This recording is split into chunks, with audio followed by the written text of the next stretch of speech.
No, y luego el ejercicio, si están así apuntando para bajar de peso o subir masa o nivel de entrenamiento para resistencia y cosas de esas, hay otros conceptos que son el VO max y todas estas cosas, o sea, frecuencia cardíaca máxima y luego tienes que calcular el porcentaje, si haces ejercicio a un nivel de frecuencia cardíaca del 90% o si trabajas en un umbral del 70 al 80% o si trabajas en un umbral más bajo.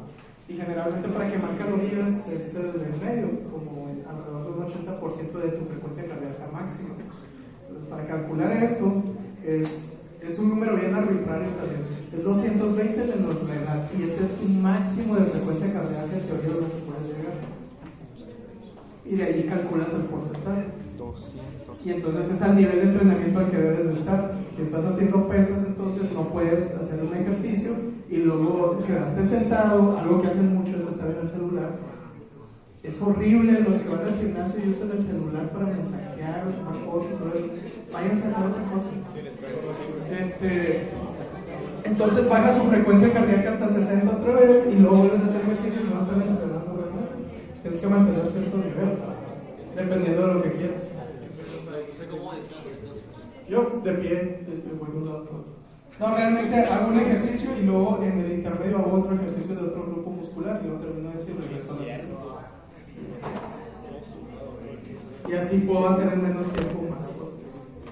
Pero no es lo ideal tampoco, porque sí necesitas darle un descanso al músculo, pero cuando no tienes tiempo es lo que mejor te funciona. Bueno, pero eso ya lo verán en medicina como ejercicio como medicina. Muy bien, esto es lo último que habíamos visto: patrones morfológicos de la inflamación aguda, inflamación serosa, fibrinosa y supurativa. Y bueno, ya lo habíamos visto. Entonces pasamos a la siguiente parte. Si esto se movía, algún día agregamos una parte de ejercicio. Muy bien. Entonces, algunas lesiones que vamos a observar en la inflamación aguda. Realmente las úlceras, aunque vienen en el libro como patrones morfológicos de la inflamación aguda, realmente son de la inflamación crónica la mayoría de las veces, porque hay algo que está dañando constantemente hasta que llegue a erosionar y destruye. Entonces, decimos que las úlceras son defectos en alguna zona, generalmente asociada a un epitelio. Entonces tenemos úlceras en la piel, úlceras en el estómago, úlceras en el intestino, úlceras en el esófago, y si se fijan son zonas que tienen un epitelio. Y entonces es un defecto que causa la destrucción y entonces lo vamos a ver como una excavación, como un hueco que se está haciendo, ¿ok? ¿Cuál sería la diferencia entre una úlcera y una erosión? Pues no exactamente. La profundidad, exactamente. Ibas más o menos por ahí, pero no. Entonces, es qué tan profundo está afectando con relación a las capas del epitelio o las capas del tejido que estamos viendo. Entonces, si tenemos una lesión que solamente afecta a la capa superficial, que es la capa del epitelio, es una erosión. ¿Okay? Si hay algo que atraviesa la membrana basal y se va a la capa inferior, por debajo del epitelio, ya sea la dermis o la submucosa, o dependiendo de dónde estemos, entonces a eso ya le llamamos úlcera. Y la úlcera puede seguir excavando, o sea, puede seguir yéndose más profundo, hasta que perfore algo, o sea, se vaya hasta el otro lado. Por ejemplo, en el estómago podemos tener una úlcera gástrica, y esta úlcera se puede hacer más y más profunda hasta que atraviesa el estómago, y entonces tenemos ahí bastantes problemas con nuestros pacientes. Entonces, esa sería la principal diferencia entre una úlcera y una erosión. Hablamos de erosión cuando afecta solamente al epitelio y úlcera cuando afecta estructuras por debajo del epitelio. Y aquí estamos viendo, de hecho, una úlcera gástrica. Y por eso digo que no lo pondría como un patrón morfológico de la inflamación aguda, sino más bien de crónico, y debería de arreglar la diapositiva, porque aquí vemos folículos linfoides. Entonces, es un dato de inflamación crónica, ¿sí? Tenemos los folículos linfoides afectados, se hizo un hueco, y si se fijan, este es el epitelio y aquí pues ya es la submucosa. Entonces tenemos afectación ya de una capa más profunda. ¿Okay? ¿Qué es lo que hace el Helicobacter pylori? Muchas cosas. O sea, No, realmente lo que hace el Helicobacter pylori es que induce una respuesta inflamatoria para empezar, entonces llegan células inflamatorias al sitio. Lo otro es que anulan la efectividad de lo que es el sistema de producción de muco del estómago. Entonces el ácido que hay empieza a afectar al epitelio o a la mucosa del estómago. Y no sé si se acuerdan, el Helicobacter pylori produce amoníaco gracias a la ureasa, y ese amoníaco es base, es una base, entonces contrarresta el ácido, pero donde está el Helicobacter, nada más. Bueno, y luego podríamos hablar de algunas proteínas que tienen el Helicobacter, sus genes, o algunos genes que tienen, que son factores para la inflamación y factores para desarrollar cáncer. Pero lo vamos a ver más adelante, o tal vez no, pero no. Muy bien, ¿en qué puede terminar un paciente que tiene una inflamación aguda? Tenemos varios desenlaces. ¿Qué pasaría si tenemos una infección bacteriana? Se ataca por medio de la inflamación a la bacteria y la eliminamos. Pues entonces vamos a tener una resolución, ¿sí? Se elimina el estímulo que está perjudicando y entonces regresamos a un estado de homeostasis, podríamos decir, donde todo está bien. Y si el daño no fue muy severo, pues vamos a estar como si nada, como si no hubiera pasado nada, ¿ok? En otras ocasiones, la infección o el daño o el problema que tenemos es más constante, se hace más prolongado, pasan más días y entonces se vuelve crónico y vamos a tener una inflamación crónica que vamos a ver sus características más adelante. Otro desenlace que podemos tener es que hayamos tenido demasiado daño y entonces se elimina el agente ofensor, pero por la gravedad del daño terminamos con una fibrosis o con una cicatriz. Entonces sería el otro desenlace. Y generalmente hablamos de cicatriz como algo que causa pérdida de la función del órgano, ¿sí? En diferentes grados. Puede que sea una cicatriz pequeña y no afecte tanto, pero en algún momento va a llegar a causar pérdida de la función del órgano. Ya se vio. Muy bien, ahora pasando a la inflamación crónica. ¿Qué diríamos que es la inflamación crónica? Está ahí.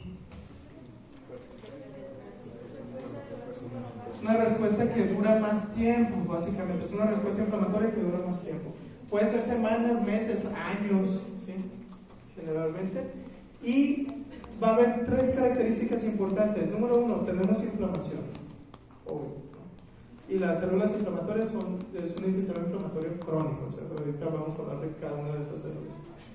Número dos, tenemos un daño al tejido. Entonces normalmente vemos el tejido y se ven datos de que está siendo dañado. Y número tres, y se me hace que este es el que completa todo, es los intentos de reparación. Entonces no sé si se acuerdan, ¿sí? ¿Qué inflamación de años? Crónica. O sea, hay inflamación, obviamente, ¿no? Entonces vamos a ver células inflamatorias, vamos a ver daño al tejido y vamos a ver intentos de resolución, ¿sí? Serían las tres características. La inflamación, ¿cómo la vemos? Pues por las células que estamos teniendo ahí. Ya dijimos que en la inflamación aguda, ¿cuál es la célula que principalmente vemos? El neutrófilo. En la inflamación crónica no vemos generalmente neutrófilos, bajo ciertas excepciones que ya hablamos, pero vamos a ver linfocitos, macrófagos, células plasmáticas, que son un tipo de linfocitos, principalmente eosinófilos. Entonces cambia el tipo de infiltrado inflamatorio. El daño tisular lo vemos de varias formas, pero generalmente vemos un tejido y se nota que hay una zona donde no se ve normal. Y los intentos de reparación pues son datos de formación de cicatriz, o sea, se ve colágeno o fibrosis, y lo otro es que se pueden ver vasos de neoformación, o sea, se ven vasos sanguíneos que normalmente son capilares de pared pequeña que se están formando en esa zona. Ahorita vamos a hablar un poquito más de eso. Principales causas, pues puede ser una infección persistente, una infección que se prolongue por más tiempo del necesario. En algunas reacciones de hipersensibilidad, no todas, vamos a ver un patrón inflamatorio crónico, y en exposición prolongada a agentes tóxicos. Ahí nos faltarían varias otras causas, pero no sé por qué las dejé como las principales causas. Muy bien, entonces características morfológicas. Número uno, tenemos un infiltrado de células que generalmente son mononucleares, a diferencia del neutrófilo que es polimorfonuclear porque tiene 3 lóbulos o 4 o 5. En un infiltrado inflamatorio crónico, la mayoría de las células tienen un solo núcleo. Entonces vemos un macrófago o un histiocito y tiene un núcleo. Vemos linfocitos, tienen un núcleo. Vemos alguna célula plasmática por ahí perdida, va a ser de un solo núcleo. ¿Okay? Entonces es la primera característica. Vemos un infiltrado inflamatorio compuesto por células mononucleares. La siguiente, La siguiente característica, bueno, este es otro infiltrado inflamatorio, pero bueno. La siguiente característica es que vamos a estar viendo, esos son macrófagos, y vamos a estar viendo datos de destrucción tisular. ¿Tienes, Ryan? Muy bien. Entonces, vamos a ver destrucción a los tejidos. ¿Qué órgano es este? No podemos saber porque está todo dañado, o sea, no se ve la estructura. Era un pulmón. ¿Sí? Pero así es como se vería un pulmón normal. Entonces, obviamente hay un daño de ese tejido, no se puede ver bien. Muy bien. Y la última característica que dijimos, ¿cuál era? Intentos de reparación, muy bien. Entonces puede ser por angiogénesis, formación de vasos sanguíneos, y aquí hay unos pequeños vasitos sanguíneos que apenas se notan que son capilares. O la otra característica de una reparación es el depósito de colágeno o fibrosis. Entonces podemos ver bastante fibrosis. Ahorita vamos a ver un poquito más de eso.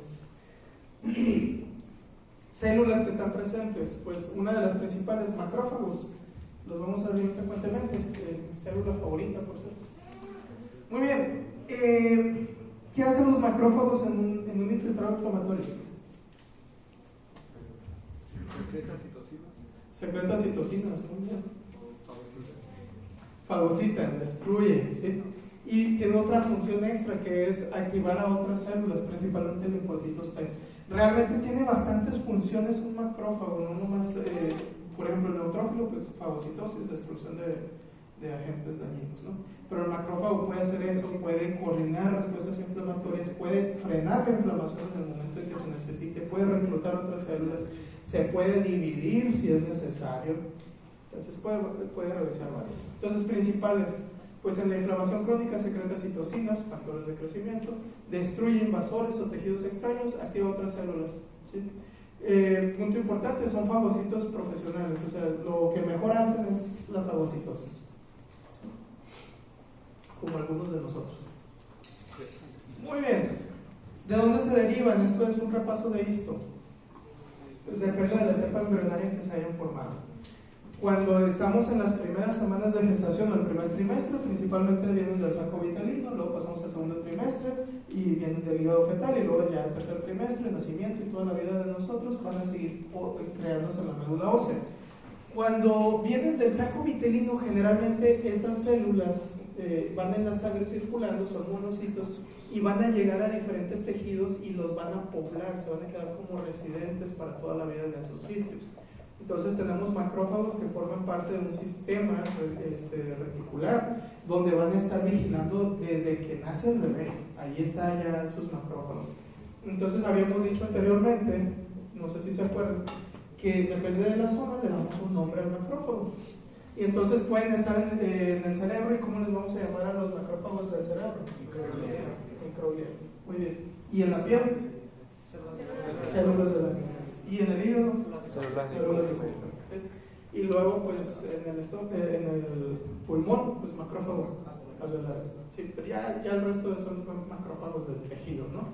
Pero estos que venían del saco vitelino, ahí van a estar desde el nacimiento. Y tienen una característica que no comparten los otros macrófagos normalmente, que es la capacidad de división. Entonces ellos se pueden replicar en el sitio donde están, y es como que una característica especial, tienen capacidad de autorrenovarse. El resto de los monocitos, pues cuando viajan se van a convertir en macrófagos, pueden tener diferentes respuestas inflamatorias. Ahorita vamos a hablar un poquito más de esas funciones. Pero bueno, pregunta de examen, muchas veces saco algo de aquí. El macrófago se puede activar por dos vías, ¿sí? Entonces, en la primera vía de activación, lo que va a tener es una respuesta que le llamamos M1, donde el macrófago tiene propiedades principalmente inflamatorias, ¿sí? Entonces, el macrófago en ese momento puede producir radicales libres, lisocimas, etcétera, y hacer fagocitosis y destruir bacterias. Pero también secreta citocinas o quimiocinas que favorecen o aumentan la respuesta inflamatoria. Entonces, en la activación o en la vía clásica de activación de los macrófagos, su respuesta es proinflamatoria. ¿Sí? Favorecen, aumentan o mejoran la inflamación, como le quieran llamar. Tiene otra vía de activación, que es la vía alternativa. Y cuando los macrófagos se activan por esa vía, entonces el macrófago ya no favorece la inflamación, sino todo lo contrario, controla, tiene efectos antiinflamatorios. Entonces lo que va a producir ya no son citocinas proinflamatorias. ¿Cuáles citocinas producirían? Esta interleucina 10 y factor transformante B, ¿sí? Y entonces la interleucina 10 habíamos dicho que es una citocina antiinflamatoria, frena la respuesta inflamatoria, y el factor transformante beta estimula los fibroblastos para que produzcan colágeno, ¿sí? Y podemos tener en un infiltrado inflamatorio crónico los dos tipos de macrófago al mismo tiempo, ¿sí? Esto que vieron aquí de interleucina 3 e interleucina 4 son los ligandos o las señales que le dicen al macrófago que va a ser una respuesta alterna o una vía alterna. Igual, pues microbios, unos ligandos del receptor tipo TOL o interferón gamma van a activar el macrófago para la respuesta, para la activación clásica o la vía clásica de activación, ¿sí? Normalmente no se les pregunta eso en el examen, pero sí les pregunto eso. Entonces, bueno, digo, normalmente tal vez cambien mis preguntas. Muy bien, entonces este se los pongo porque me gusta como meme. Son todas las capacidades que tiene el macrófago. Entonces, en algún momento el macrófago puede producir citocinas que llamen a otras células al sitio de inflamación, o puede realizar fagocitosis y llevar los antígenos para presentarlos al ganglio linfático. Entonces, es esta y esta función las mismas. Fagocitosis, ya lo dijimos, inclusive de células apoptóticas, puede inducir remodelamiento de los tejidos, que eso es a través de la producción de factor transformante beta. Cuando se deposita colágeno, eso es un remodelamiento del tejido, ¿okay? Tiene capacidades antiinflamatorias, principalmente aquí ponemos interleucina 10, ¿sí? Y forma parte de lo que es la homeostasis de los tejidos. Entonces podríamos decir que el macrófago tiene varios nombres, le podemos llamar macrófago, histiocito, célula de Kupffer, célula de Langerhans, microglia y monocito, y tiene muchas funciones. Entonces esto lo vemos en histo, es como un IVI, y entonces se puede transformar o puede evolucionar en diferentes tipos de evoluciones, ¿no? Tiene diferentes capacidades ahí. Creo que por eso es mi favorito. Bueno, otro tipo de célula inflamatoria que tenemos son los linfocitos. Y los linfocitos tenemos tres principales tipos, luego vamos a ver que salen algunos otros por ahí. Pero los principales es linfocito B y linfocito T. Y luego está el otro linfocito NK, que algún día vamos a hablar de él. Entonces, el linfocito B, su forma más madura es la célula plasmática, y su principal función es producir inmunoglobulinas, ¿okay? Ese es el más sencillo, podríamos decir. Luego tenemos el linfocito T. ¿Cuál es su forma más madura? Pues depende. Entonces se puede transformar en linfocito TCD4, que le llamamos también linfocito T ayudador, ¿sí? O regulador, como le quieran llamar. O linfocito TCD8, que también le llamamos citotóxico. Son las dos fases más adultas del linfocito. Luego lo podríamos dividir todavía más y tenemos T ayudadoras, supresoras, células citotóxicas, y bueno, estas son más que nada características. Tenemos linfocitos T de memoria, también hay linfocitos B de memoria, pero ya son subdivisiones que vamos haciendo. Pero para esta clase, para entenderlo bien, nomás con linfocito B, linfocito TCD4, linfocito TCD8 y ya. Otras, bueno, hasta allí. Una de las preguntas era de la actividad, si es que la contestaron, aunque sí que algunos apenas la iban a contestar, pero ¿cuál creen ustedes que sea para ustedes la célula más importante en esta inflamación crónica? ¿El macrófago, el linfocito T, el linfocito B? El T. ¿Macrófago para ustedes? ¿Por qué? Tienen muchas funciones. Okay. ¿Alguien que tenga alguna diferente que le guste el linfocito TCD8 o no sé? TCD4, ok. ¿Por qué? En el libro lo dice. Él es el que regula, ok. El libro lo dice, bueno. Muy bien. Si yo dijera uno, todos son importantes, ¿no? Realmente. Es la típica respuesta de los papás cuando, ¿quién es el hijo favorito? Yo quiero a todos por igual. Pero aprendimos en Génesis que no es así. Bueno, es broma. Entonces, el linfocito TCD4 tiene una parte muy importante en la respuesta inflamatoria. No quiere decir que sea el único o el más importante, porque obviamente si nosotros nos quedamos en macrófagos vamos a tener problemas. Si nos quedamos en linfocitos TCD8 nos quedamos con problemas también. O sea, no podemos perder ninguno, pero el linfocito TCD4 es bastante importante entre todos. Entonces vamos a tener también diferentes tipos de linfocitos TCD4 por respuestas o vías. Entonces puede ser linfocito TCD4 TH1, TH17 o TH2. Y cada una de estas respuestas activa diferentes o vías de señalización. Entonces, normalmente cuando hablamos de una respuesta de un linfocito de tipo TH1, estamos diciendo que el linfocito va a producir interferón gamma. Y entonces este sirve para activar A los macrófagos. macrófagos principalmente. Entonces promueve la respuesta inflamatoria frente a infecciones o algunas otras problemas. Pero principalmente infecciones, enfermedades autoinmunes, que eso sería malo, ¿no? Luego tenemos el TH17, produce interleucina 17. Y entonces, ¿a quién le va a llamar? ¿A quién va a reclutar? Neutrófilos. ¿Okay? Entonces, su principal función del linfocito TCD4 con respuesta a TH17 es la activación de neutrófilos. Y luego tenemos otro que es el TH2. Este activa macrófagos por la vía alterna y también recluta eosinófilos. Entonces, ¿qué dos funciones tendría? Una es participar en una respuesta contra parásitos o en una respuesta alérgica, y el otro es una actividad antiinflamatoria. Entonces tiene allí doble función, ¿sí? Entonces normalmente está el linfocito TCD4 y él es el que, digamos, puede regular. Si yo tengo una infección por hongos, le va a llamar a más macrófagos para que lleguen al sitio, para que estén atacando, los va a seguir estimulando para que el macrófago haga su trabajo. Va a estimular también a otras células, entonces puede reclutar allí neutrófilos o puede reclutar eosinófilos según sea necesario. ¿Sí se entiende un poquito, no?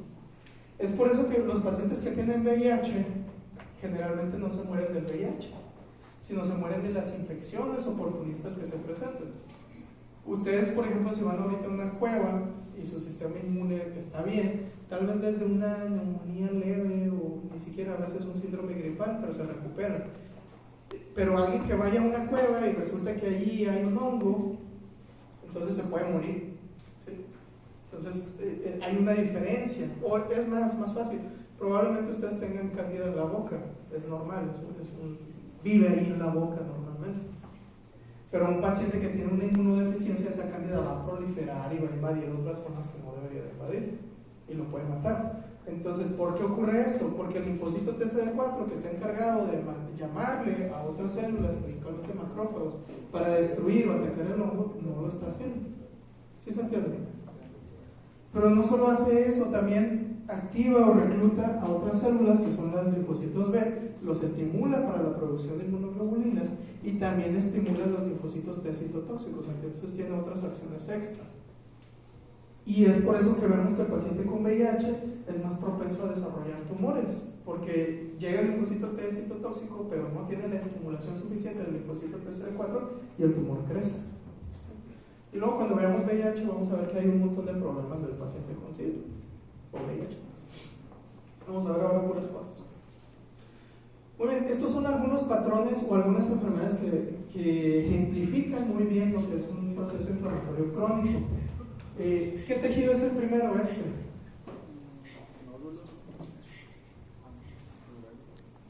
No es un ganglio, no es un vaso, no me parece. Timo. No es timo, pero está cerca, un poquito más arriba. Es una tiroides. Entonces, la tiroides en este paciente tiene un infiltrado inflamatorio y se formó un folículo linfoide, como los que hemos visto en tejidos linfoides, no he visto. Entonces, ¿qué está teniendo este paciente? Está teniendo una tiroiditis crónica, que también le llamamos tiroiditis crónica de Hashimoto. El problema con esto, y es un concepto muy importante a tener en cuenta, es que los estados de inflamación crónica son un factor de riesgo para transformación maligna de las células que están en ese sitio. Entonces vemos pacientes con tiroiditis crónica de Hashimoto y tienen mayor riesgo de desarrollar cáncer de tiroides y linfomas. ¿Sí? Luego, ¿qué órgano es este o qué tejido?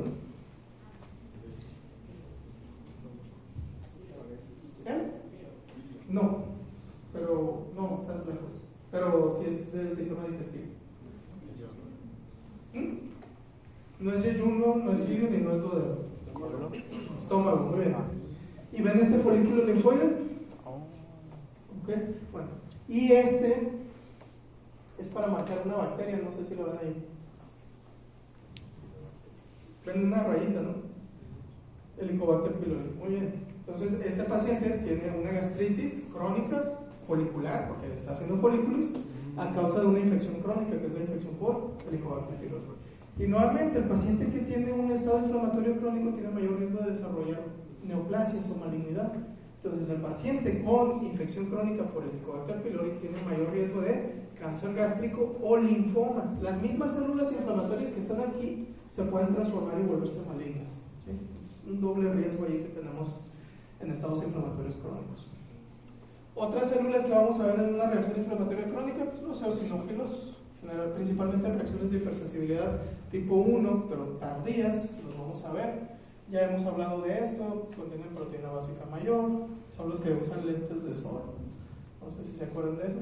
Los mastocitos también los podemos ver, aunque casi siempre es al inicio de una reacción inflamatoria, entonces están más involucrados en una respuesta inflamatoria aguda que una crónica. Y entonces, otro patrón que podemos ver inflamatorio es la inflamación granulomatosa. No sé si lo vieron en el libro, o lo leyeron aquí, o lo hacen después de la clase. Sí. Entonces, la inflamación granulomatosa pues nos lleva a una pregunta: ¿qué es un granuloma? Un nódulo, pero más ¿Un nódulo? ¿Qué más? ¿Un tipo de inflamación? Sí. ¿Qué más? Muchos macrófagos, muy bien. Entonces, muy bien, es una forma de inflamación crónica en la que vamos a ver macrófagos, que en este caso preferimos llamarle histiocitos, que están activados y entonces se vuelven muy grandes, y entonces les llamamos histiocitos epitelioides. Entonces, en otras palabras, es un acúmulo de histiocitos activados. Un acúmulo, o sea, tenemos varios ahí. Estos granulomas son una respuesta del sistema inmune frente a diferentes tipos de agentes ofensivos o agresores o problemas que vamos a estar viendo en un paciente. No necesariamente es infeccioso, puede ser alguna inflamación no infecciosa. Entonces, ahorita vamos a ver algunos ejemplos de esto. Lo que sí es que los granulomas tienen ciertas características que casi siempre presentan. Entonces, la primera es que vamos a ver histiocitos. Aquí los tenemos muy bonitos. Estos que se ven aquí, que parece como que tienen dos núcleos, el núcleo se ve, tiene dos núcleos, el núcleo se ve con la cromatina abierta y realmente el citoplasma pues es muy amplio, pero no lo podemos ver bien. Esos son los histiocitos.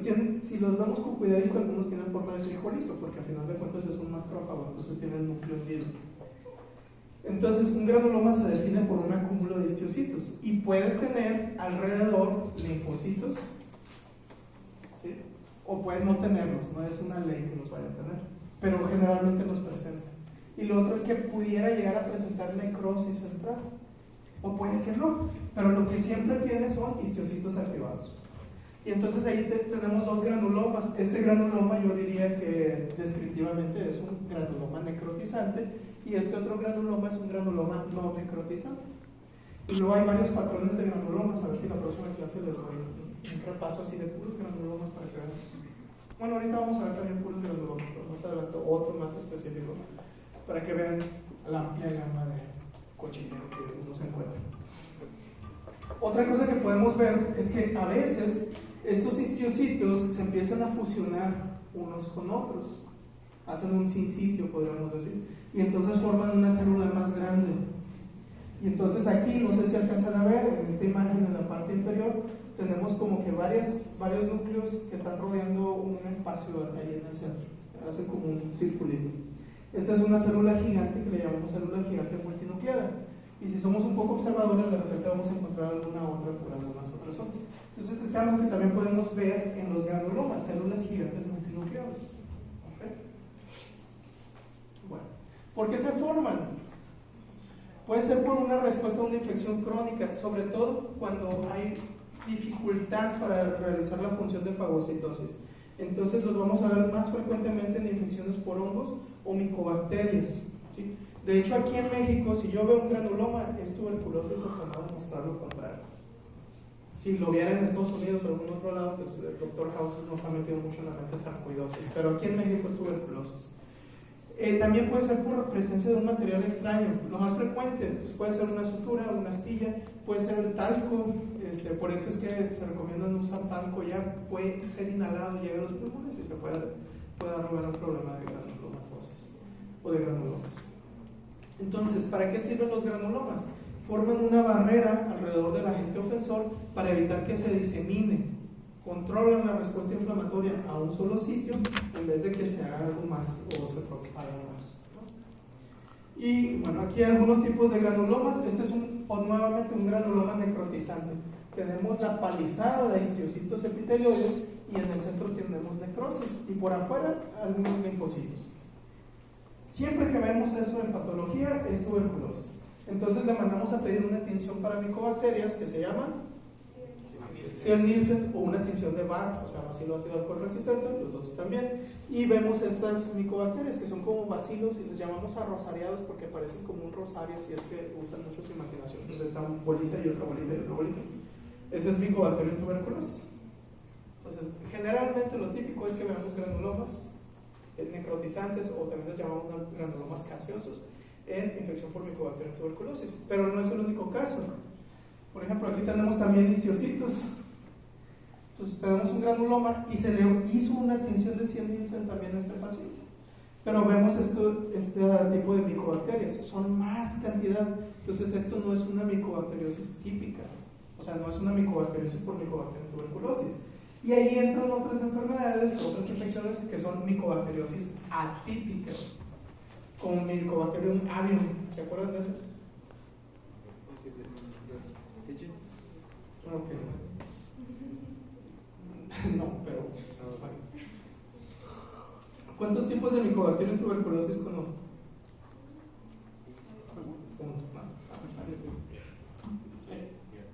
A ver si ahora sí les doy clase de enfermedades infecciosas. Bueno, entonces esta es una micobacteriosis atípica. No es normal que haya tantas micobacterias. Hay un defecto en la fagocitosis y entonces el macrófago fagocita una micobacteria y esta se puede seguir multiplicando dentro del macrófago y por eso se llenan de micobacterias. Esto entonces no lo vamos a ver en una persona con un sistema inmune normal. ¿En quién lo veríamos? Alguien con VIH. Entonces las micobacteriosis atípicas son típicas de pacientes inmunosuprimidos o inmunocomprometidos. Luego tenemos este otro granuloma. Lo que más vemos son linfocitos, pero hay algunos histiocitos, entonces cumple la definición de granuloma. Está en una piel, aquí se ve el colágeno de la dermis. ¿Y qué estructuras son estas?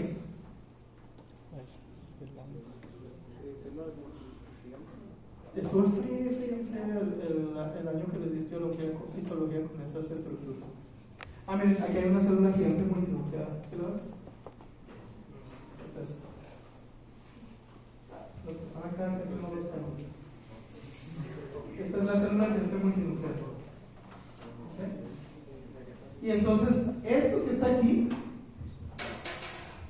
son fascículos nerviosos. Entonces, tengo un paciente con granulomas o con una inflamación que está afectando los fascículos nerviosos. ¿Qué será?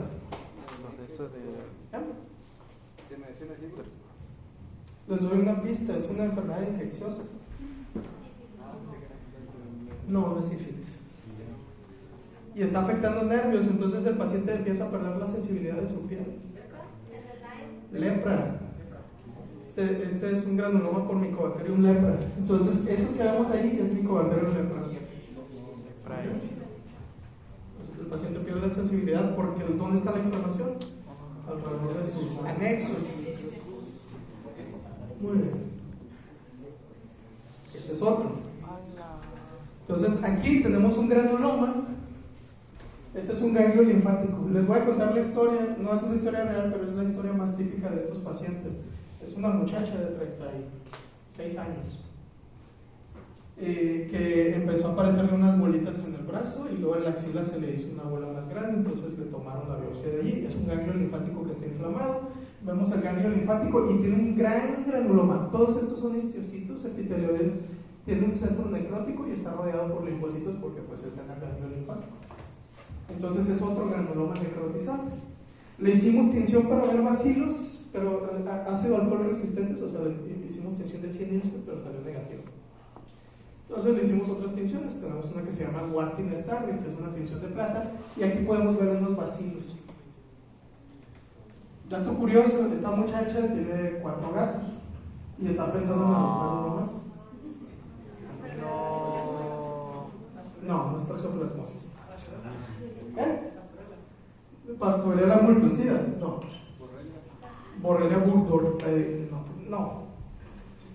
Bordetella. Bartonella henseliana. O en inglés cat scratch disease. Cat scratch. O sea, es una enfermedad por arañazo de gato.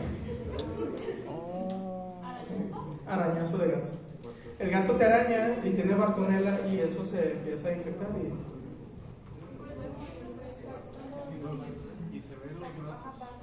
Se ven los ganglios linfáticos, o sea, la cadena ganglionar se empieza a inflamar. Sí, y se ponen rojos por la inflamación.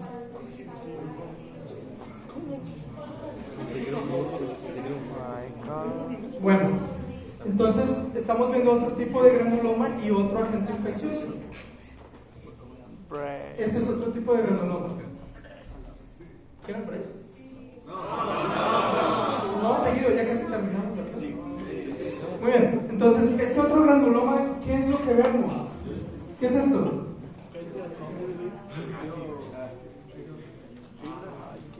Son depósitos de colágeno, entonces es un granuloma que tiene fibrosis. ¿Vemos células gigantes multinucleadas? Sí, una. O sea, si contamos los núcleos, es la cantidad de células que se fusionaron, o la cantidad de histocitos. Entonces tenemos 1, 2, 3, 4, 5, 6, 7, 8. Aquí no se ve nada, 9, 10, 11, 12, 13, 14, 15, 16, 17, 18, 19, 20, 21. Más o menos, ¿no? Unos 20. O sea, son 20 células que se fusionaron para hacer una célula más grande.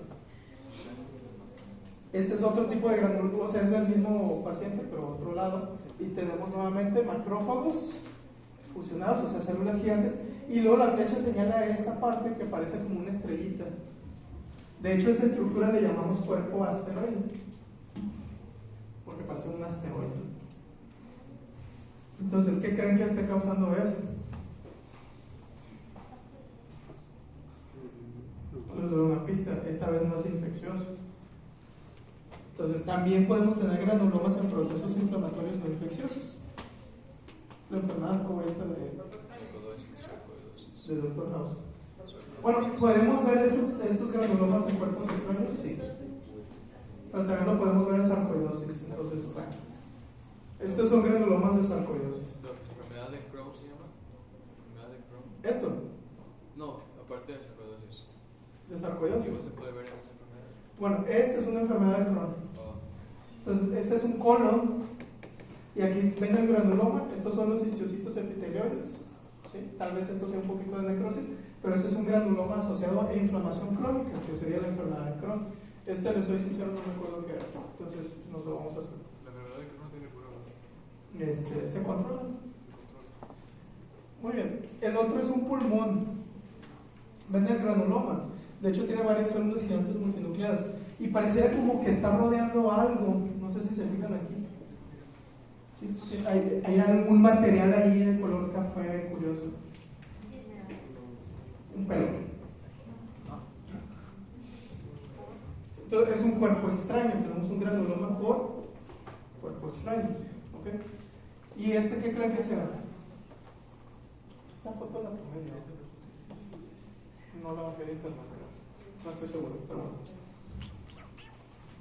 Ese es otro granuloma. ¿Ven las células gigantes? Las tenemos distribuidas aquí. De hecho, están rodeando estas estructuras que son casi perfectamente circulares, la gran mayoría. ¿Sí las ven? Es otro granuloma por cuerpo extraño. ¿Qué creen que es ese cuerpo extraño?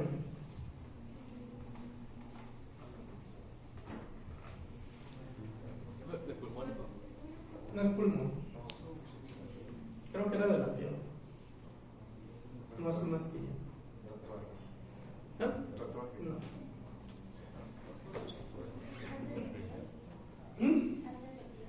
No. No es cáncer de piel. Es un cuerpo extraño. Es una sutura. Es una sutura de nylon que ustedes la ven como si fuera una sola fibrita y son varias fibras que están entrelazadas. Entonces es una sutura por nylon.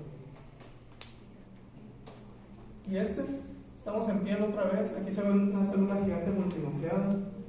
Luego se ve un pigmento negro. Y luego vemos un granuloma muy extenso.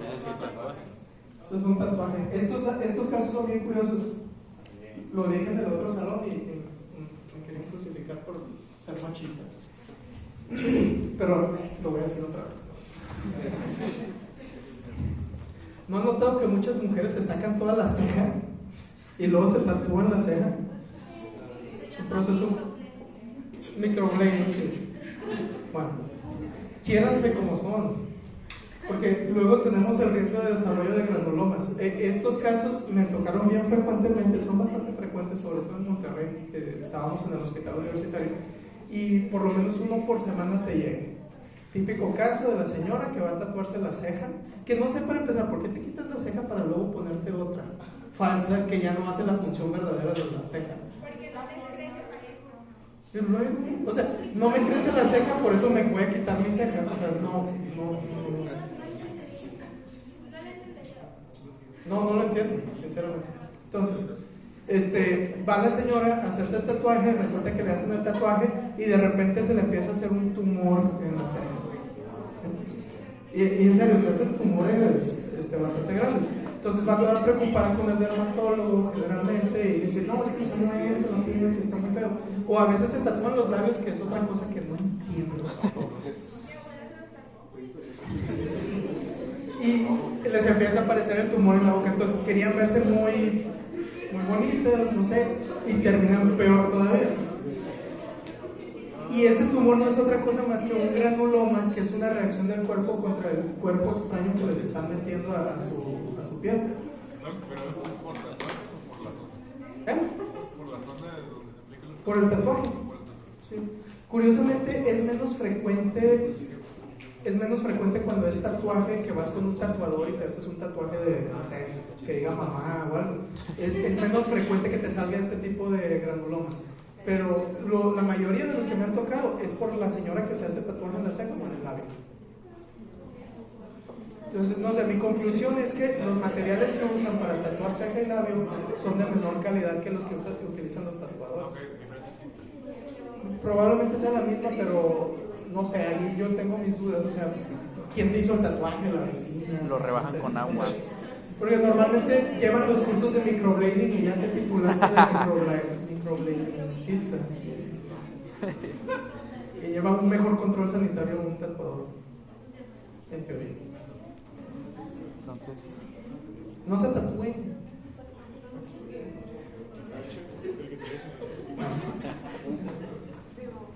No hice mi comentario machista, no, era nomás decir que las mujeres generalmente no se arreglan para el hombre, sino se arreglan para verse bien para otras mujeres, para que no las critiquen. Ese es el principal miedo de las mujeres. Y luego para los hombres, porque les voy a ser sincero, el hombre no se está fijando en la ceja.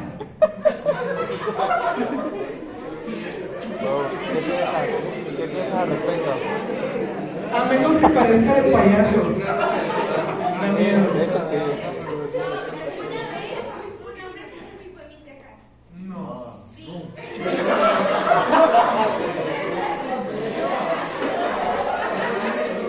Modo, ya no Te pones. preguntó dónde te lo hiciste para ella.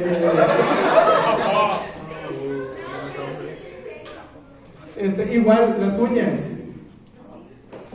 Bueno, hablo por mí, ¿no? Pero creo que es un consenso general. No hay nada más bonito que unas uñas bien cuidadas y naturales. Sí. No pintadas ni súper largas que parece que... no sé. Araña. Pero bueno, ese era mi comentario machista. Y luego para los hombres, a las mujeres generalmente no les gustan tipo Chris Bumstead. No. A los hombres les gustan así. Sí. La neta que sí. O sea, sí. Sí. Yo veo a alguien mamado y yo. ¿Tienes Chris? Es que no es Simón, ¿no? Es un físico culturista. Ajá. Sí, pero me preguntaron en Instagram, ¿qué tienes más de seguidores? Y dice, 90% son hombres. Y luego, ¿quiénes se te acercan más en el gimnasio a hacerte elogios? Hombres. Pues sí.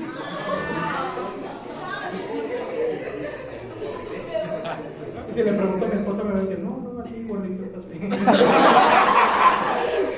Así que no se preocupen por eso, mejor preocúpense por dar estabilidad, tener madurez.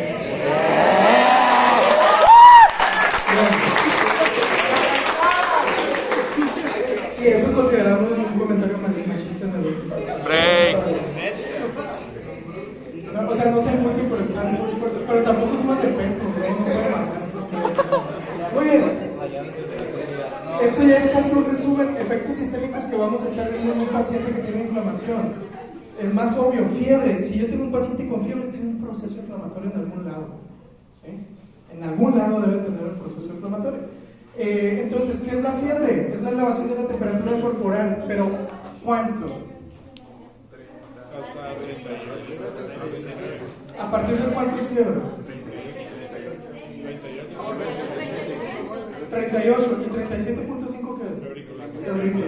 Entonces la tenemos definida, aunque otro dato curioso, se ha visto que la población mundial, conforme pasa cada generación, es más fría la temperatura de las personas. Entonces, por ejemplo, la temperatura promedio de mi generación es más calurosa que la temperatura promedio de la generación de ustedes. Está bien raro eso.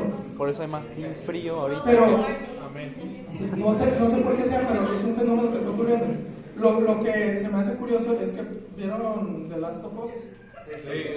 Los hongos no nos pueden infectar porque pues, nosotros normalmente tenemos una temperatura que no es agradable para el hongo. Necesitaríamos bajar unos grados centígrados nuestra temperatura para que fuera más fácil que los hongos nos infecten. No. Entonces, yo tengo mayor protección contra hongos que ustedes. En otras palabras. Muy bien. ¿Por qué ocurre la fiebre? Es una respuesta a pirógenos, que pueden ser pirógenos endógenos o pirógenos exógenos. Que pirógenos exógenos pues generalmente son sustancias que inducen fiebre pero que vienen de otros lados, que pudiera ser una bacteria y algún componente bacteriano funcionaría o actuaría como un pirógeno exógeno.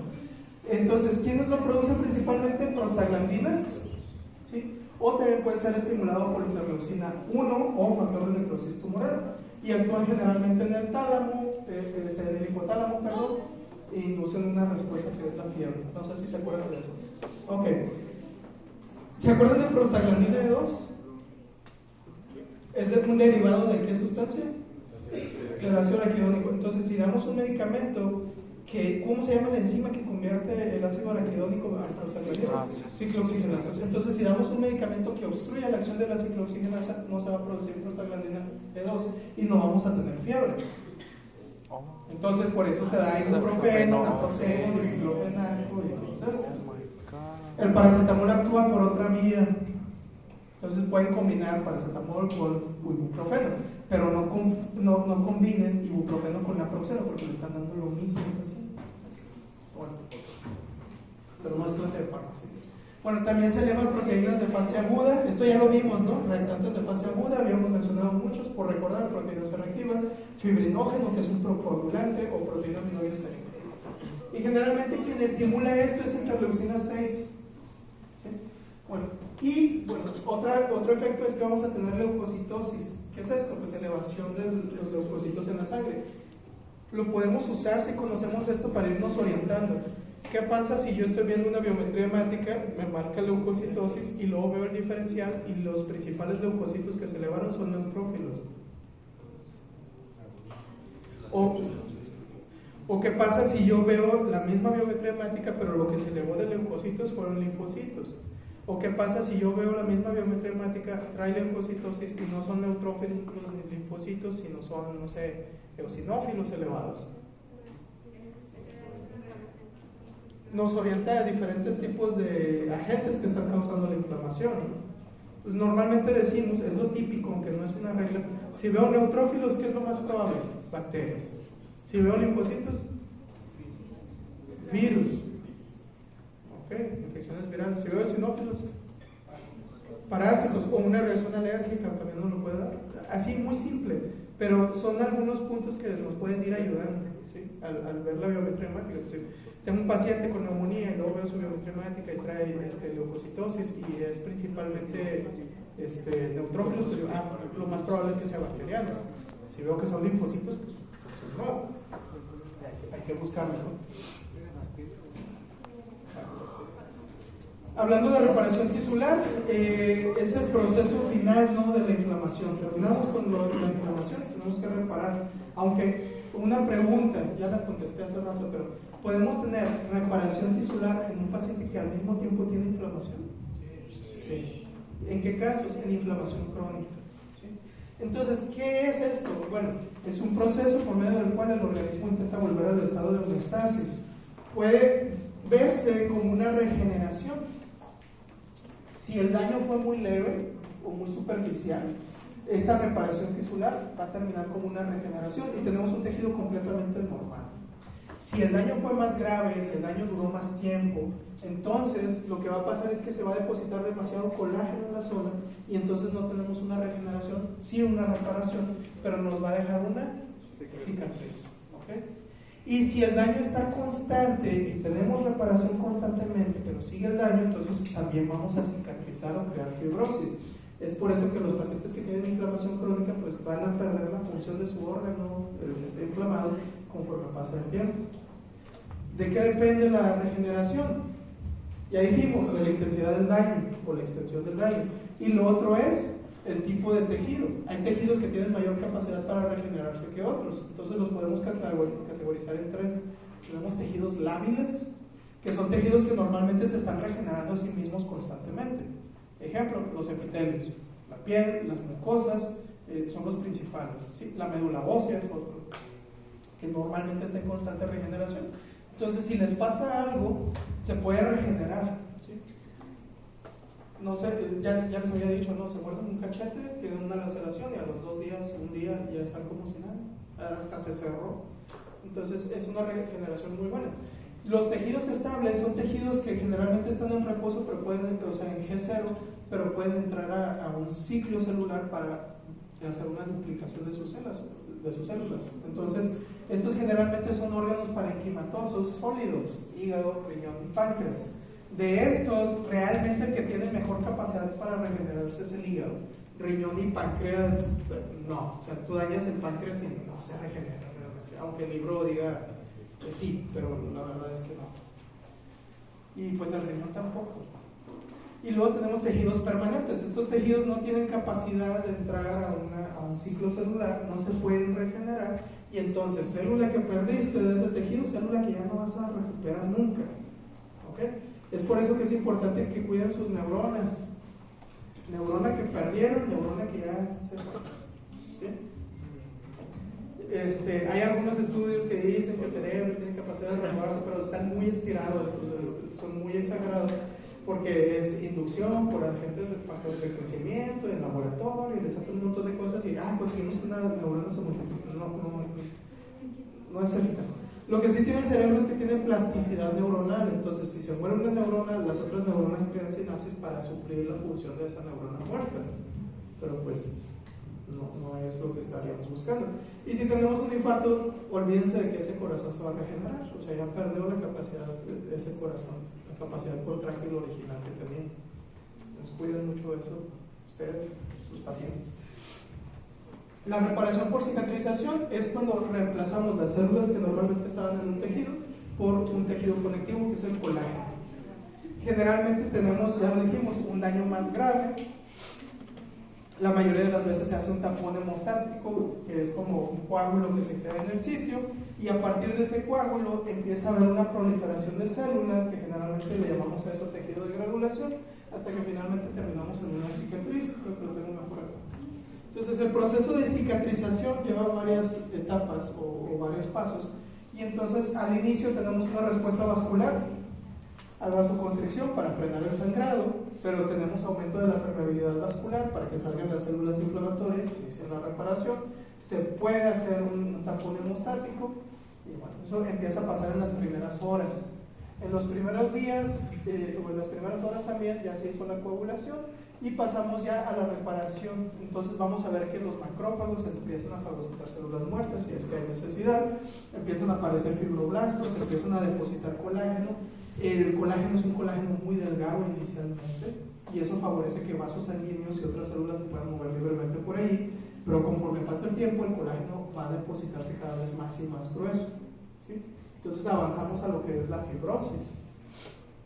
ahí vamos a ver que los fibroblastos empiezan a adquirir capacidad contráctil, entonces se contraen y acercan más los bordes de una herida. ¿Okay? Les llamamos miofibroblastos cuando tienen esa capacidad contráctil. Otro evento que ocurre es que les dije, el epitelio, digamos, yo soy una célula basal y aquí hubo un daño y murieron todos mis compañeros. Entonces la célula basal lo que puede hacer es duplicarse. Y entonces el duplicado va a empezar a cubrir el área que está dañada. O lo otro que puede hacer la célula basal es quitarse los frenos que tiene ahí para estar pegado y moverse hacia otro sitio. Entonces son las dos capacidades que tiene. Una capacidad de migrar del lugar para irse a un sitio donde se necesita y duplicarse para poder regenerar ese epitelio que quedó dañado. Y finalmente el paso más tardío es que todo ese colágeno que queda no se queda ahí nomás así a lo loco, sino que se debe de ir remodelando para poder dar la mejor apariencia posible al tejido. Entonces el remodelaje puede llevar hasta un año, dependiendo del tipo de tejido y de la capacidad de cicatrización de la persona. Es por eso que ustedes a veces pudieran llegar a tener una herida, una cirugía o algo importante, y la cicatriz van a ver que en un año cambió bastante. Sí, se puede hacer más chiquito o más grande, dependiendo de quién sea. Algunos tipos de cicatrización, ya me dijeron que en técnicas quirúrgicas se los enseñan mejor, así que las que yo conocía, cierre de primera intención o cicatrización de primera intención, generalmente es la que hacemos al afrontar los bordes de una herida inmediatamente después de la lesión, y como no hubo, o como el daño quedó muy reducido, pues entonces la cicatriz va a ser muy pequeña o ni siquiera se va a ver. El cierre de segunda intención generalmente es una herida de mayor tamaño, muchas veces pudiera estar sucia y no queremos afrontar los bordes para evitar complicaciones, y entonces el tejido que crece de granulación va a tener que ocupar un mayor espacio, se va a depositar más colágeno y nos va a dejar una cicatriz más grande, ¿sí? Entonces normalmente, actualmente, por ejemplo, una mordida de perro en la cara, se intenta hacer el cierre lo más pronto posible. Hay varias guías. Antes te decían, nomás lava bien y no cierras, no sutures la herida porque se va a infectar. Ahora ya hay un poquito más de apoyo a la medicina estética, entonces lava bien, asegúrate todo, a veces ponen un drenaje por algún lado, suturan y intenten que sea lo más estético posible. Y luego ya está el cierre por tercera intención, cuarta intención, que me enseñaron, ¿no? Bueno, técnicas quirúrgicas. Otro proceso que ocurre en la cicatrización de los tejidos es que los vasos sanguíneos no se quedan haciendo más estáticos, tienen que proliferar para que llegue sangre al sitio afectado. Entonces normalmente al haber la vasodilatación inicial, como respuesta en algunos sitios, hay un desprendimiento de las células endoteliales y ese desprendimiento funciona como una señal para decirle a la célula, oye, necesitamos que proliferes hacia cierto sitio. Entonces se forma una punta donde esa célula endotelial va a sufrir una transformación, va a empezar a moverse y digamos casi a jalar al resto de células para ir formando poco a poco un vaso sanguíneo. Inicialmente la mayoría de las veces son capilares y se ven como capilares de pared bien delgadita que se van formando hasta que se juntan con otros vasos sanguíneos y ya logran restablecer la circulación en el sitio. Hay varios factores de crecimiento involucrados en esto. El principal es el factor de crecimiento vascular endotelial. Entonces, en otras palabras, ¿qué hace el factor de crecimiento vascular endotelial? Induce la angiogénesis o la proliferación de vasos sanguíneos. Como dato curioso, hay tumores que son capaces de producir factor vascular endotelial. Entonces hacen que se produzcan más vasos sanguíneos en el tumor y eso hace que les llegue más nutrientes al tumor y el tumor puede crecer más. ¿Okay? En otras palabras, los tumores son egoístas. Muy bien, ¿qué factores? ¿Ya se lo dimos? Me ya casi terminamos, es esta y otra. Y lo otro. Faltan 4. Factores que afectan nuestra reparación tisular. Ese es otro punto importante. Estados de infección. Si yo tengo una herida y esa herida está infectada, va a seguir teniendo inflamación y nunca vamos a llegar a una resolución de la lesión. O sea, no se va a regenerar ese tejido. Entonces, es importante, si ustedes tienen un paciente con una herida infectada, hay que eliminar primero la infección para poder estar seguros de que se van a recuperar. Yo tengo una pregunta, bueno, es caso personal, ¿no? O sea, a mi abuelita la mordió un gato. el gato pues no sabemos si estaba vacunado y todo eso, ¿no? Entonces fuimos al centro de salud, le hicieron las curaciones, pero resulta de que no veían cura. Entonces fuimos con ¿con quién fueron? Pero el chiste de que tenía células necróticas. Ok. Y le hicieron un raspado y pues le quitaron todo el tejido malo, ¿no? Y pues quedó un hoyo, es altura de la pantorrilla. Entonces le hicieron un injerto en piel, algo así. Por eso puse la una. Bueno, tarda mucho el proceso de recuperación, ¿no? Depende. Sí. Ok, por eso es importante conocer factores. Entonces, factores que afectan. Uno, infecciones. Muy frecuentemente decimos que la mordida de gato es más peligrosa que la de perro, porque una mordida de un perro generalmente queda muy abierta, entonces puedes limpiar bien o mejor. Pero la mordida de gato, el gato tiene sus dientecitos, son más como agujitas, entonces son capaces de meter agentes infecciosos más profundamente. Ese es un efecto. Entonces es más fácil que se infecte una mordedura de gato. Ese es un factor, ¿no? La infección. El otro, la edad de tu abuelita. Yo no sé si tu abuelita tiene diabetes o problemas de circulación o algún otro problema, pero el simple hecho de ya estar grande también hace que tu sistema de regeneración sea más lento. Entonces, si tienes una herida, ¿quién crees que es más fácil que se regenere su tejido? ¿El anciano o el niño? El niño es más fácil. Entonces, un anciano tiene más riesgo de complicaciones ante una lesión de este tipo, ¿sí? Entonces, sí hay que estarlo observando más directamente. Entonces, son factores que contribuyen al paciente. Los otros factores que dijiste que no tiene tu abuelita, bueno, pudiera ser diabética, y la diabetes entorpece la circulación vascular y favorece también que se prolonguen estas lesiones. Puede que tenga insuficiencia arterial o algún otro problema de circulación y eso va a afectar. Otro factor que afecta es el paciente fuma, y si el paciente fuma también entorpece la cicatrización. Otro factor que puede afectar la cicatrización, factores nutricionales. Si tiene un déficit, principalmente, ¿cuál creen que es el nutriente que más necesita un paciente que tiene que cicatrizar? De vitaminas. Vitamina C.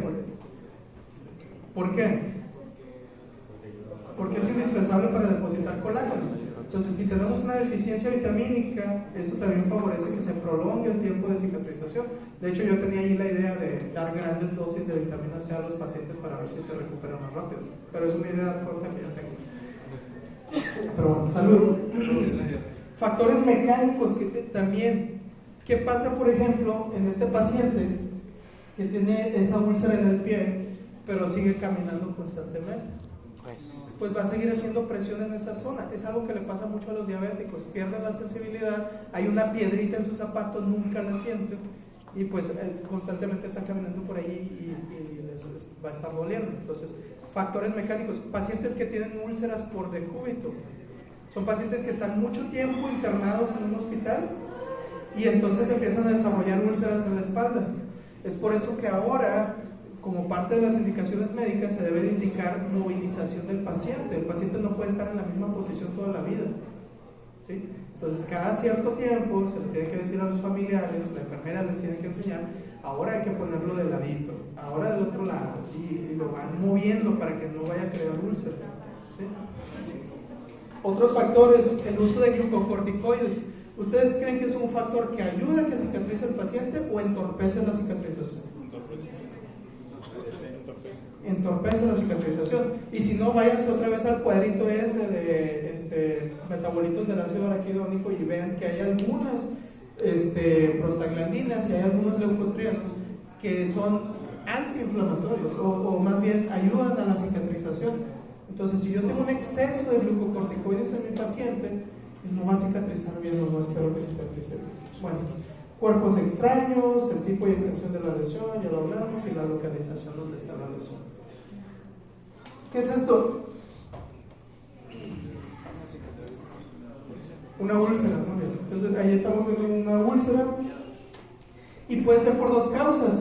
Este paciente tiene una úlcera por insuficiencia venosa, tiene un mal retorno venoso, y este tiene una úlcera por insuficiencia arterial, pero los dos tienen úlceras por una mala circulación al final del cuerpo.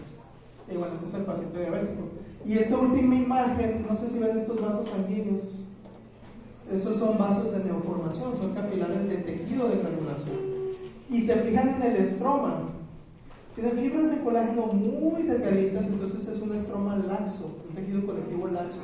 Entonces cuando yo veo esto en el microscopio, a esto le voy a llamar tejido de granulación.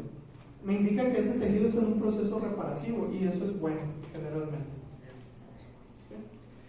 Lo contrario, si no tenemos buena cicatrización, no tener suficiente cicatrización es tener un exceso de cicatrización. Y entonces generalmente vemos estas lesiones y muchos doctores dicen, tiene un queloide. Pero hay diferencias. A este le llamaríamos cicatriz hipertrófica, que es un exceso de colágeno, pero que se mantiene dentro de los límites de la herida. Y esto sí es una cicatriz queloide. Es un exceso también de colágeno, pero se sale de los límites de la herida y puede crecer bastante. Generalmente los queloides son más frecuentes en pacientes de raza afroamericana, entonces, o africana, entonces tienen más que ver, o tienen un componente muy importante genético. Pero hay pacientes latinos, hay pacientes de razas blancas que también llegan a tener queloides. Simplemente es más frecuente en pacientes afroamericanos o africanos. ¿Cuál es el problema de los queloides? Y un punto muy importante también, si ustedes se hacen cirujanos y van a hacer una cirugía importante, le tienen que preguntar al paciente, ¿ha tenido cirugías previas? Si les dice que sí, vean la cicatriz del paciente, porque es un predictor. Imagínense que tiene esto y ustedes deciden hacer otra cirugía tal vez en la cara, hay un alto riesgo de que la cicatriz que quede sea queloide también. O ustedes pueden hacer una cirugía para quitar esos queloides y va a salir un queloide más grande, les aseguro. ¿Sí?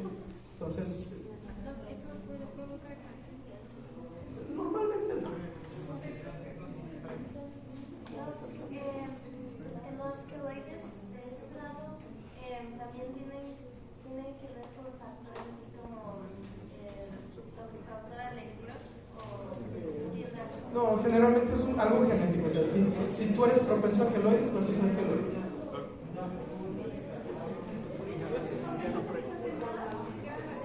Hay algunas terapias, la verdad es que las desconozco bien, pero por ejemplo, salió en varios artículos, no sé qué tanto funcionan, pero sé que hay algunos dermatólogos que lo hacen.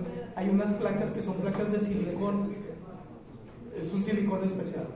Entonces hacen la cirugía y para evitar que aparezca el queloide o para reducir la cicatriz, se pone la placa de silicón durante todo el proceso de cicatrización y al parecer eso inhibe la actividad de los fibroblastos para que no hagan un queloide. Pero te digo, no estoy seguro. Cicatricure no sirve, por cierto, si alguien me ha preguntado.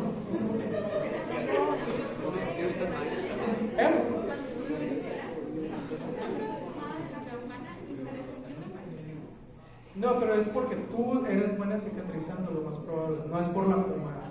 Entonces, No existe algo que diga, es bueno para los.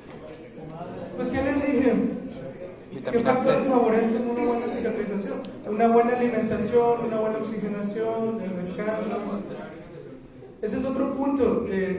Las tres bases para crear masa muscular y estar bien fuerte: el ejercicio, la alimentación y el descanso.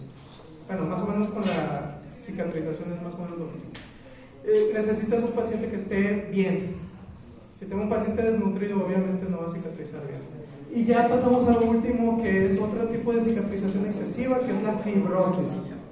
En algunos procesos inflamatorios crónicos se llega a desarrollar fibrosis porque alguna célula está produciendo factor transformante beta y entonces los fibroblastos empiezan a depositar más colágeno. Un ejemplo, hay varios de fibrosis, pero este es uno de los más bonitos o feos. ¿Ven el sapo este? Es un hígado. ¿Qué tiene? Cirrosis. Si vemos la biopsia, esto azul es colágeno, entonces está haciendo nódulos de colágeno. ¿Qué es lo que pasa? Si nos fijamos, ven que tiene estas vesículas blancas. Lo más probable es que el paciente tenía una esteatosis hepática o esteatohepatitis, que es grasa en el hígado. Factores que pueden contribuir a que se desarrolle eso, el más común: alcoholismo, Bueno, ese es el más famoso, el más común. Ahora, obesidad, curiosamente. Entonces, hay pacientes que desarrollan esteatohepatitis por la obesidad. Es más, yo tengo esteatohepatitis por el simple hecho de estar obeso. Así de fácil. Pero no es exclusivo de la gente obesa. La gente que come porquería, yo otra vez, también puede desarrollar, aunque estén flacos, pueden tener esteatohepatitis. Entonces pueden desarrollar esa cirrosis sin necesidad de tomar alcohol. ¿Sí? Okay. Y entonces, al final de cuentas, ¿cuál va a ser el desenlace de un órgano que desarrolla fibrosis? Pues que deje de funcionar. Pérdida de la función. ¿Okay? Entonces, vamos a tener insuficiencia hepática. Miren, vamos a salir como casi 30 minutos antes. Hasta me siento mal. Ustedes están pagando por las clases. Siento que les estoy robando. Gracias. Entonces vamos. La guía 4 la voy a subir a la cuenta 2 hoy en la noche, pero obviamente mañana vamos a tener la clase de... Entonces no voy a subir tarea, solo voy a subir la guía para que ustedes si quieren leerlo. La otra se entrega mañana. No lo voy a subir para tarea. No, pero Y el examen es el jueves de la próxima semana.